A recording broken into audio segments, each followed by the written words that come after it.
자, 블록페스타 문을 여는 기조 연설을 바로 이어가도록 하겠습니다. 첫 번째 기조 연설은 전 금융위원회 위원장 임종용 님께서 준비를 해주셨습니다. 핀테크 성장을 위한 규제 혁신이라는 주제로 연설해 주시겠습니다. 여러분 박수로 모시도록 하겠습니다. 네, 여러분 안녕하십니까? 전 금융위원장 임종용입니다.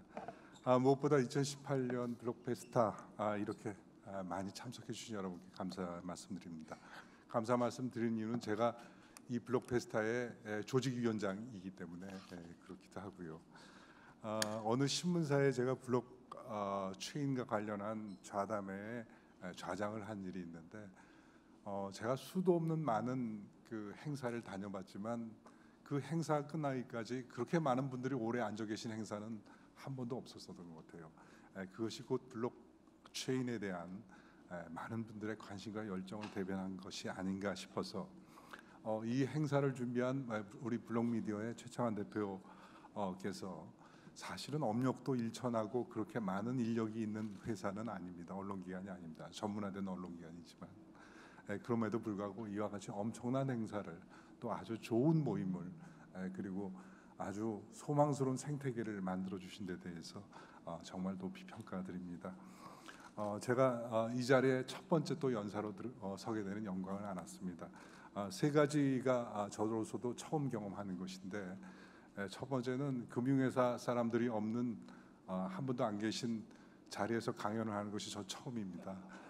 두 번째는 제가 직접 만든 자료로 강의해 본 것도 이번이 처음인 것 같습니다. 항상 밑에서 만들어준 자료 가지고 말씀드리다가 세 번째는 넥타이 안 매고 제가 강의해 본 것도 이번이 처음인 것 같습니다. 짧은 시간이지만 핀테크 즉 금융과 신기술의 그 접점에 있는 핀테크가 더 성장하기 위해서는 우리가 어떻게 해야 할 것인가 하는 점에 대해서 제 생각을 말씀드려 보겠습니다. 2015년에 제가 금융위원장이 부임해서 핀테크를 통해서 금융의 혁신을 이루어야 되겠다라는 생각을 가지고 맨 처음에 한 일은 그 당시에 340개 그 신기술을 개발하고 있던 그런 분들에 대해서 설문조사를 먼저 시작을 했습니다. 도대체 핀테크를 하시는데 뭐가 제일 불편하십니까? 라는 것이었습니다. 그때 가장 많이 나온 대답에 즉 29%가 금융이 규제가 너무나 많다. 그래서 그 규제 때문에 자기네들이 생각하고 있는 이런 창의 그리고 새로운 상품 이런 것들을 실제 시장에 출현하는데 너무나 힘이 들다는 그런 말씀을 들었습니다. 그래서 오늘 여러분께 말씀드리고자 하는 것은 도대체 왜 금융은 규제가 이렇게 많은 것인지 그리고 핀테크가 또 금융에 주고 있는 영향은 무엇인지 그리고 이를 해소하고 핀테크 한 단계 퀀텀 점프를 하기 위해서는 무엇을 해야 할지 하는 것을 간략하게 말씀드리고자 합니다.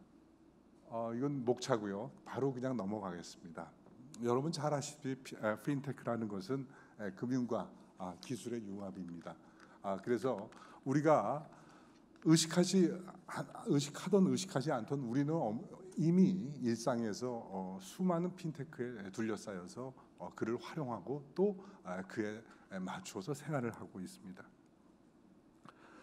핀테크라는 것을 두 가지로 나눌 수가 있는데 하나는 트래디셔널 핀테크라고 있습니다. 이것은 그야말로 금융회사가 자기의 서비스를 효율화하기 위해서 소프트웨어를 갖다가 개발을 한다든가 아니면 새로운 금융 서비스를 좀 더 효율화한다는 그런 핀테크를 얘기하겠죠. 이것은 우리나라에 굉장한 강점이 있습니다. 우리나라처럼 모바일 뱅킹이 잘 되고 그리고 소위 은행들이 IT에 많은 투자를 하는 이런 나라는 찾기 쉽지 않습니다. 그런데 정작 핀테크에서 두 번째 영역인 이머전트 핀테크라고 있습니다. 이것은 무엇이냐면 기존의 금융 서비스를 대체하는 그야말로 신기술 사업자들이 제공하는 새로운 금융 서비스를 얘기합니다. 이것은 많이 뒤져 있습니다. 2015년에 핀테크를 육성하기 위한 계획을 세울 때 그 당시 보고된 자료에 의하면 중국보다도 20년이 우리가 뒤져 있다라는 그런 평가를 읽은 적이 있으면서 참으로 가슴이 아팠었는데 이미 우리가 핀테크에 자연스럽게 접하고 있고 그리고 이미 핀테크는 우리 생활에 깊숙이 들어와 있는 것입니다. 그러면 이런 핀테크로 인해서 금융 산업 자체의 환경 변화는 무엇이 있었을까 하는 것입니다. 정말 질풍노도와 같은, 그리고 예상을 뛰어넘는 그런 빠른 속도로 변화하고 있다는 것입니다. 금융은 어느 산업보다도 4차 산업의 신기술과 융합이 아주 용이한 산업입니다. 또한 그 혁신의 속도가 굉장히 빠르게 가져올 수 있는 산업이 금융산업입니다. 따라서 블록체인, 오늘 주제이긴 합니다만, 이것이 가장 잘 접목되고 이것이 가장 잘 활용될 수 있는 이런 분야도 금융이 아닌가 싶습니다. 구체적으로 금융산업에서 이 보면은 핀테크 시장에서 모바일 결제 규모는 5년 만에 6배나 늘어나고 있습니다. 요즘 여러분들 은행 지점에 가신 적이 있습니까? 대부분 다 그냥 모바일로 결제를 하실 거예요. 그것이 비단 우리뿐만 아니라 세계적으로도 시장이 그렇습니다. 글로벌한 핀테크의 투자 규모는 무려 10년간 약 한 25배가 늘어날 것이다라는 그런 전망도 있습니다. 아울러서 금융과 IT의 융합도 가속화되고 있습니다. 세계 유수의 금융회사들은 이미 핀테크 회사에 대한 투자를 점차 확대하기 시작했습니다. 더 많이 이루어질 것입니다. 아울러 IT 결제, 송금, 대출 등 금융 영역의 진출도 이루어지고 있고요. 그리고 신기술은 점차 구체화가 되어가고 있습니다. 그 중에서도 앞서가고 있는 것이 블록체인, 빅데이터, 그리고 클라우드, 그리고 IoT와 같은 이런 신기술이 금융에서 속속 등장을 하고 있는 것입니다. 과연 핀테크가 우리 금융에 준 영향은 무엇일까 하는 것입니다. 저는 두 가지로 생각이 됩니다. 첫 번째는 금융회사들이 빠른 그런 디지털 전환이 있었다는 것입니다. 간편 결제, 그래서 이제 누구도 현금을 가지고 다니질 않습니다. 빅데이터, 이를 통해 가지고 고객들이 원하는, 그리고 고객들의 수요에 맞는 그런 금융 서비스를 제공을 하고 있습니다. 그래서 금융회사들은 더 이상 이제 금융회사가 아니라 골드만삭스와 같은 경우에는 우리는 금융회사가 아니다, 금융 서비스를 제공하는 IT 기업이다라고 선언까지 하게 되었습니다. 그래서 IT를 단순하게 업무 효율을 강화하는 수단이 아니라 서비스의 혁신 수단으로 인식을 하고 있고, IT 관련 투자 비용이 전체 이익의 10%도 아니라 전체 매출액의 10%를 IT에 투자하는 이런 모습을 보이고 있습니다. 아울러서 급격한 디지털 전환을 잘 보여주는 표가 왼쪽에 있습니다. 금융 서비스가 전달하는 채널의 비중이 창구에서 전달했던 비중이 42%였습니다. 2001년만 해도. 이것이 지금 현재 10%에 불과합니다. 즉 금융 서비스는 이미 온라인이나 다른 모바일이나 혹은 ATM이나 이런 과정을 통해서 90%가 이루어지고 있다는 것입니다. 이런 속도는 앞으로도 더더욱이 가속화되겠죠. IT 인력의 비중의 미국 대형은행에서의 비중을 찾아보면 급격히 늘어나고 있는 모습을 볼 수 있습니다. 즉 25%, 2017년만 해도 그 은행 인력의 25%가 IT 인력으로 채워지고 있다는 것입니다.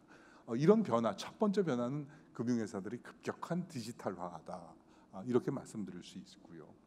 두 번째는 금융회사들이 기능별로 금융 서비스가 기능별로 분화하고 있다는 점을 말씀드릴 수 있습니다. 즉 기존에는 하나의 금융회사가 모든 서비스를 다 제공했는데요. 예를 들자면 뭐 송금, 그 다음에 뭐 자산 관리, 뭐 예대출 이런 것을 전부 다 한꺼번에 한 회사가 제공했다는 것이 과거의 금융회사의 모습이었을 겁니다. 그런데 이제는 다양한 핀테크 기업들이 소위 말해서 기능별로 서비스를 제공하고 있다는 겁니다.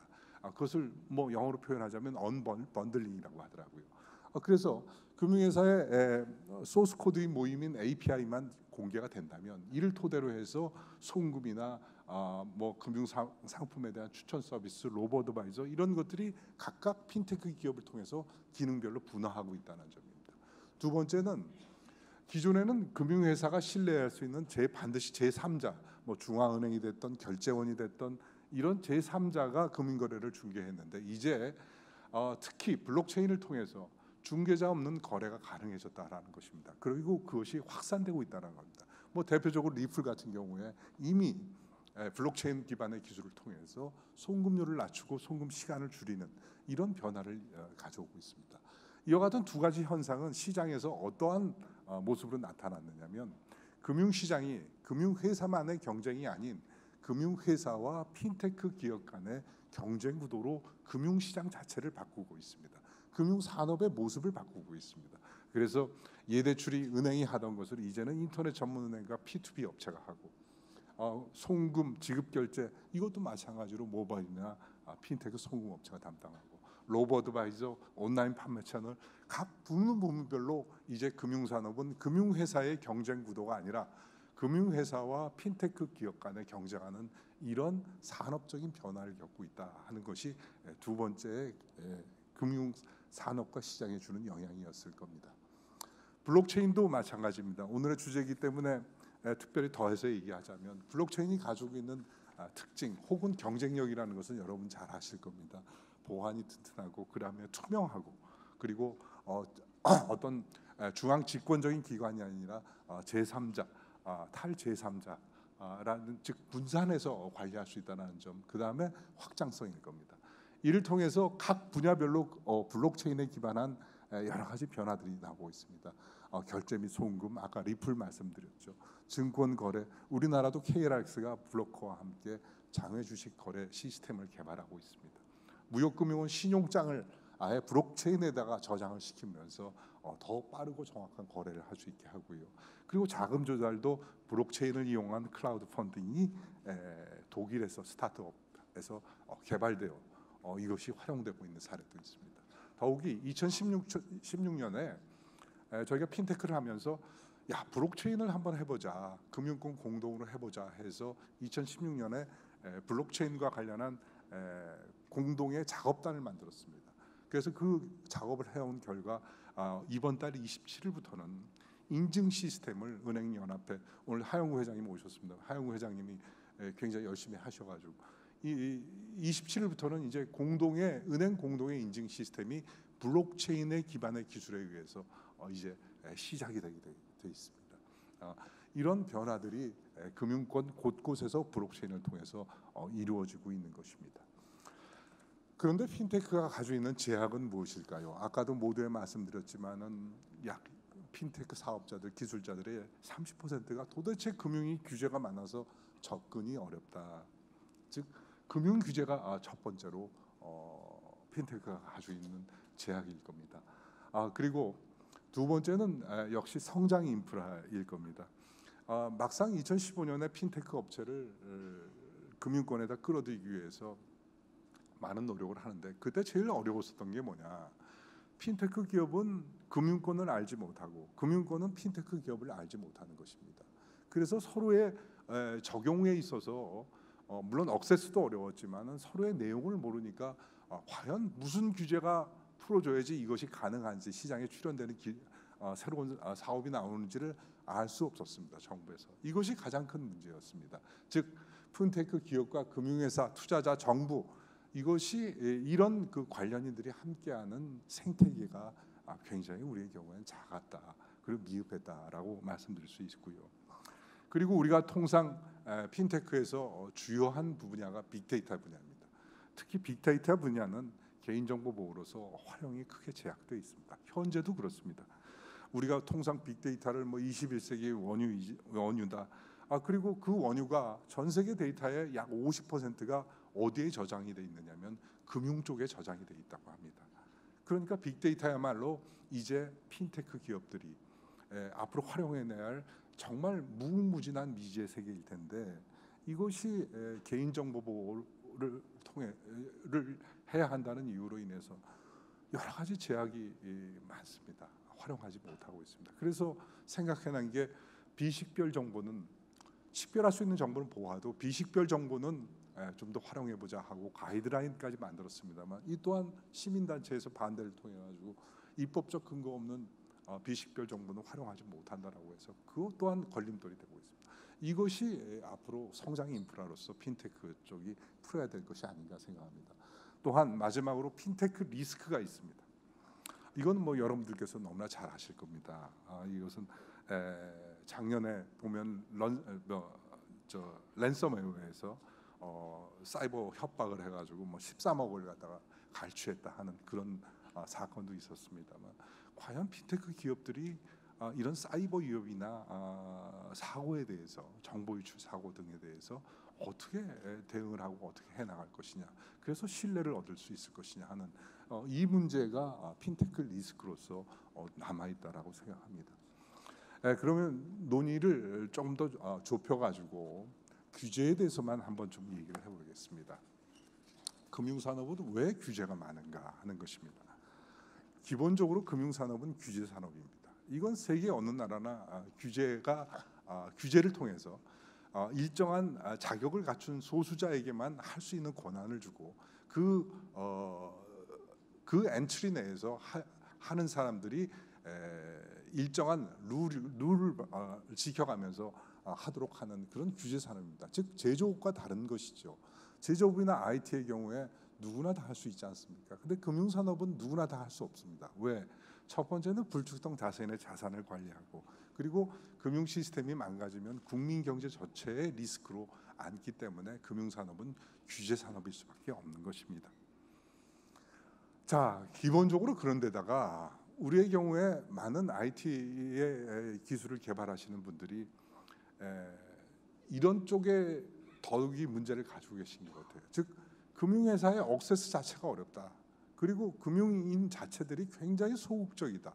그리고 금융당국, 감독당국, 금융위 금감원을 비롯한 이런 금융당국도 너무 조심하고 그리고 새로운 곳에 접하려고 하지 않는다라는 그런 행태적인 측면, 이것이 어우러져서 이것도 규제로 생각을 해서 총체적으로 우리나라의 경우에는 금융 규제가 많다라고 인식이 되는 것 같습니다.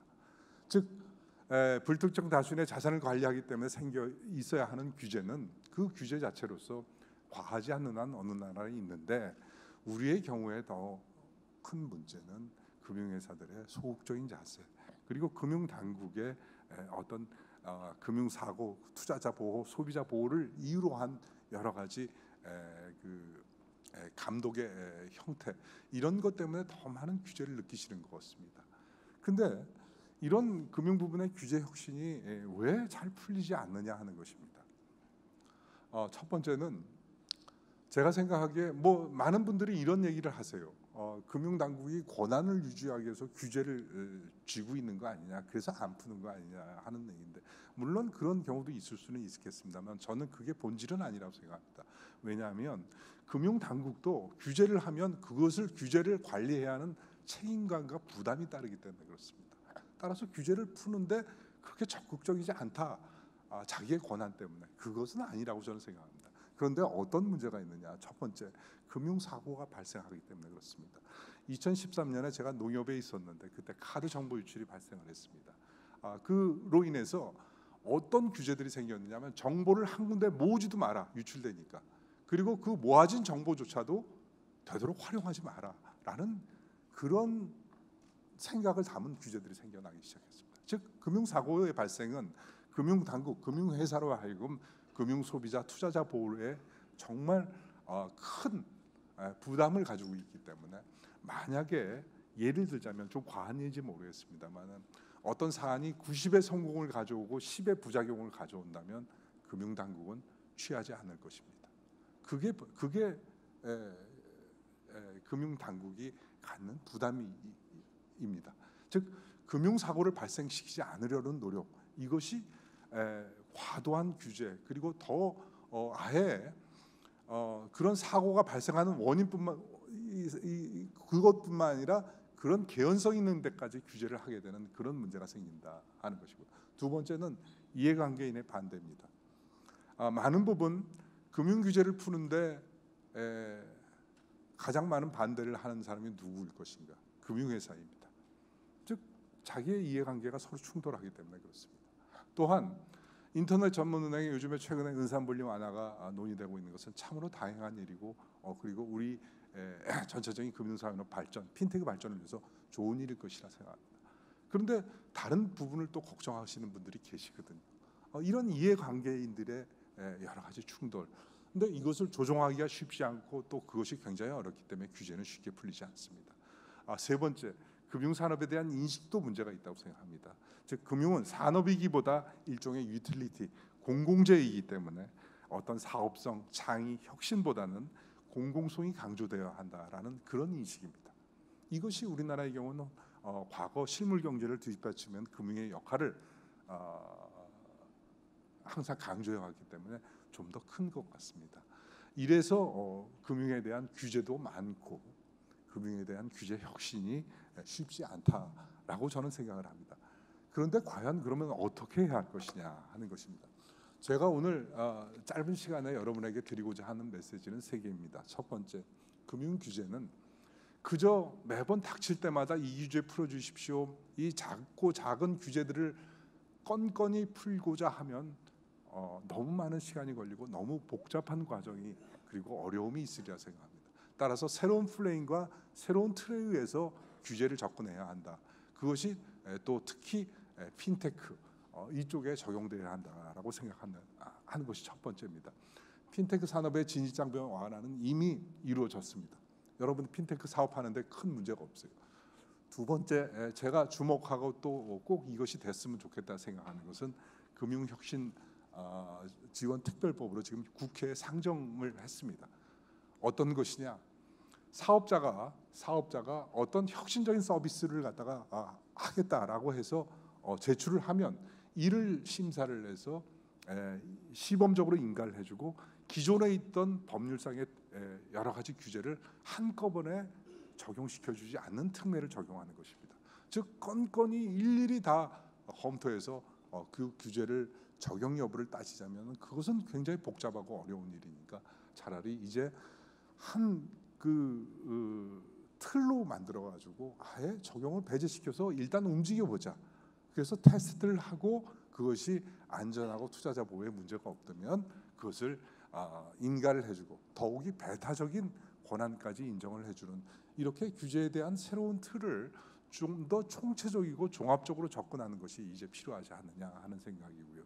두 번째는 저는 적극적으로 비조치 의견서라는 제도를 우리가 활용해야 한다고 생각합니다.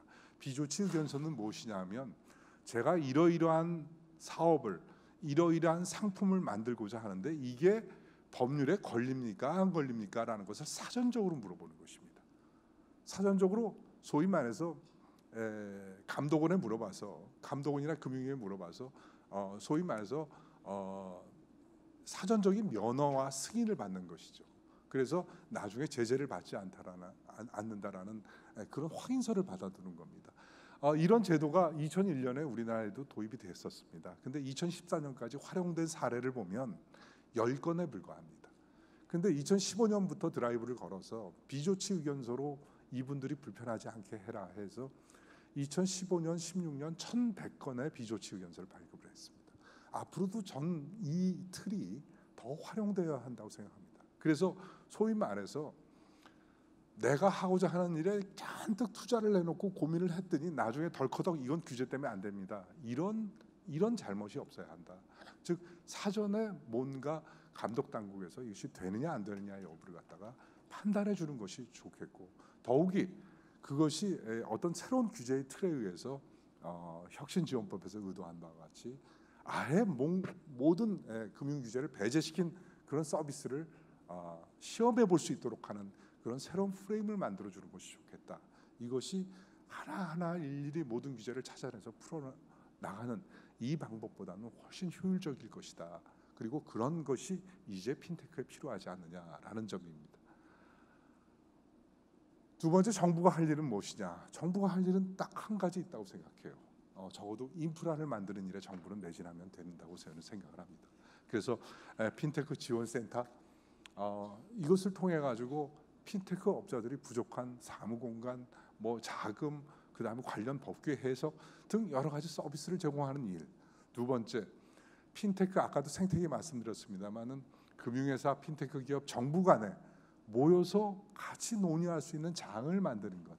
예를 들자면 금융권 API를 갖다가 점점 확대를 시킨다든가, 혹은 그동안 쭉 해왔습니다만 핀테크 데모데이를 통해 가지고 이 자리에 데모데이에 참석하신 많은 핀테크 기업들이 저를 알아보시더라고요.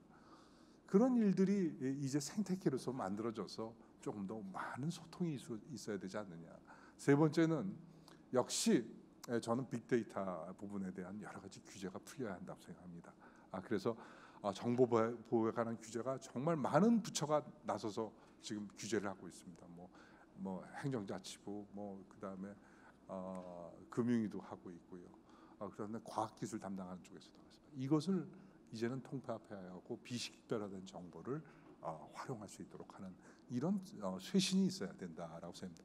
이게 이제 정부는 인프라를 만드는 일에 집중해야 되지 않을까라고 저는 생각을 합니다. 핀테크 혁신에 대한 리스크 문제, 이것은 핀테크가 갖는 아까 세 번째의 커다란 제약이라고 생각합니다. 사이버상 위협, 그리고 시스템의 안정성에 대한 여러 가지 논란, 이런 것들은 핀테크를 확산시키지 못하게 하는 중요한 걸림돌이 됩니다. 이러한 확산을 위해서는 시장 그리고 수요자의 신뢰를 구축하는 것이 핵심적인 일일 것입니다. 결국 이는 뭐 밑에 금융위 자료를 통해서 뭐 앞으로 이런 소위 말해서 사이버와 관련한 여러 위협에 대한 대응을 이렇게 하겠다라고 한 자료를 갖다가 인용해서 썼습니다만, 레그태그, 뭐 레귤레이션 테크놀로지를 이용해서 앞으로 보안 문제에 나서겠다, 뭐 등등 여러 가지 방안이 있습니다만, 저는 결국은 이것은 금융 당국이 해결할 수 있는 문제가 아니다. 이것은 핀테크를 개발하시는 신기술 사업자들이 더 많은 관심을 가지고, 이것이 없다면, 즉 이를 통해서 안정적이고 확실하고 그리고 굉장히 투명하고 보안성이 유지되는 이런 수단이라고 하는 그런 신뢰를 얻지 못하면 핀테크를 확산하는데 가장 큰 어려움이 있을 것이다. 그래서 결국 이는 핀테크 기업이 스스로 소비자 보호, 투자자 보호, 그리고 기술의 안정성 등에 대해서 관심을 둬나가는 이런 것이 가장 절실한 문제가 아닌가라고 생각을 합니다. 많은 시간이 주어지지 않았기 때문에 그냥 드리고자 하는 메시지를 좀 더 요약해서 말씀을 드렸습니다만은, 블록체인 등 신기술은 단순히 효율성이 높은 그런 IT 기술이라는데 거기에 만족하지 않고 혁신을 일으킬 그런 성장 동력으로서 시장에 출연해야 합니다. 특히 오늘 주제인 블록체인의 경우에 아직까지 저는 무한한 그런 잠재력이라고 생각을 합니다.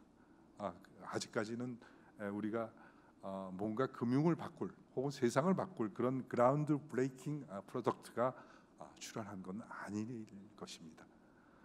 이런 잠재력을 어떻게 실제화해서 실제 성공 사례를 만들어낼 것이냐 하는 것이 필요한데, 이러기 위해서는 거듭 말씀드리자면 시장과 수요자의 신뢰를 받도록 핀테크 기업들이, 혹은 IT 신기술을 하시는 분들이, 혹은 블록체인을 연구하시는 분들이 노력을 하셔야 할 것입니다.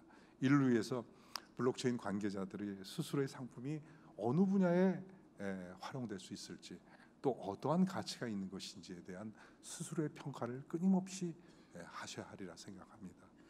아울러서 블록체인은 결코 요술방망이가 아니라고 생각합니다. 그래서 그 한계와 리스크에 대해서 제가 장황하게 설명하지 않더라도 여러분들이 너무나 잘 아십니다. 이런 그 리스크에 대해서 끊임없는 성찰이 필요합니다. 제가 어떤 모임에서 고려대학교 김승주 교수가 블록체인은 스템셀, 그러니까 줄기세포와 같다라는 그런 얘기를 한 데 대해서 굉장히 그렇겠다라는 생각을 했습니다. 줄기세포는 우리에게 굉장한 잠재력이 있고 또 우리의 삶을 밟고 아주 중요한 분야일 것입니다. 하지만 그로 인해서 그 과정에서 그것이 안착하기까지의 많은 리스크와 부작용에 대해서 우리가 결코 간과할 수가 없는 것이거든요. 그것을 해결하는 것이 그 스템셀의 우리 이 세상에서 출현시키는 그런 중요한 문제일 텐데, 블록체인도 마찬가지일 것입니다. 여러분들께서 그 리스크가 무엇인지, 그 위험이 무엇인지, 그리고 그 가지고 있는 한계는 무엇인지, 그거를 돌파하는 그런 노력들이 이루어져서 시장과 수요자의 신뢰가 쌓여 나갈 수 있게 되기를 기대합니다. 그리고 거듭 말씀드리지만은 블록체인은 우리에게 참으로 놀라운 잠재력입니다. 그것이 세상에 실현되고 세상을 바꿔나가기를 금융인의 한 사람으로서 여러분께 기대해 보겠습니다. 경청해 주신 여러분께 감사드립니다.